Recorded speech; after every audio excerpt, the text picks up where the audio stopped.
Hi friends, cycle എടുത്ത് ഹൃദയപൂർവ്വം cinema കാണാനായിട്ട് ചാലക്കുടിയിലേക്ക് എത്തി. 1 മണിക്കൂർ സൈക്കിൾ ചവിട്ടിയിട്ടാണ് ഇവിടെ എത്തിയത്. ആദ്യത്തെ 1 മണിക്കൂർ വളരെ ഈസി ആയിട്ട് ചെയ്യാം. അത് കഴിഞ്ഞിട്ടുള്ള ഓരോ അരമണിക്കൂറും 10 മിനിറ്റ് വെച്ച് റെസ്റ്റ് എടുക്കുകയാണെങ്കിൽ രസകരമായിട്ടും ഈസി ആയിട്ടും സൈക്കിൾ ഓട്ടാൻ പറ്റും. ചാലക്കുടിയിൽ എത്തിക്കഴിഞ്ഞപ്പോൾ അവിൽ ഷെയ്ക്ക് ആൻഡ് ഷോപ്പിൽ കയറിയിട്ട് 2 ഷെയ്ക്ക് 100 രൂപയേ ഉള്ളൂ. ചിക്കു ഷെയ്ക്ക് നല്ല തിക്കായിട്ടുള്ളതും പൈനാപ്പിൾ ഷേക്ക് ജ്യൂസിൽ നട്ട്സൊക്കെ ചേർത്തിട്ടുള്ളത് രണ്ടും കൊള്ളാം. അത് കഴിഞ്ഞ് ചവിട്ടി സുരഭി സിനിമാസിലെത്തി.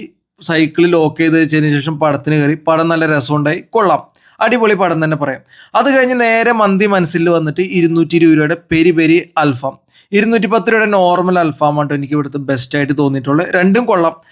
നമ്മൾ വീട്ടിൽ നിന്ന് ഇറങ്ങുമ്പോൾ ശ്രദ്ധിക്കേണ്ട കാര്യം, ആവേശം കാണിച്ച് സ്പീഡിൽ ചവിട്ടി കഴിഞ്ഞാൽ ടയർഡാവും, പിന്നെ സൈക്ലിംഗ് ഒരു ബുദ്ധിമുട്ടാവും. നമ്മൾ വീട്ടിൽ നിന്ന് ഇറങ്ങുമ്പോൾ പതുക്കെ ചവിട്ടി തുടങ്ങിയിട്ട് വാമായി കഴിയുമ്പോൾ നല്ല സ്പീഡിൽ ചവിട്ടുക, പിന്നെ സ്പീഡിൽ സ്ലോവിൽ അങ്ങനെ ചവിട്ടി നല്ല രസകരമായിട്ട് സൈക്കിൾ ഓട്ടുകയാണെങ്കിൽ വളരെ ഈസി ആയിട്ട്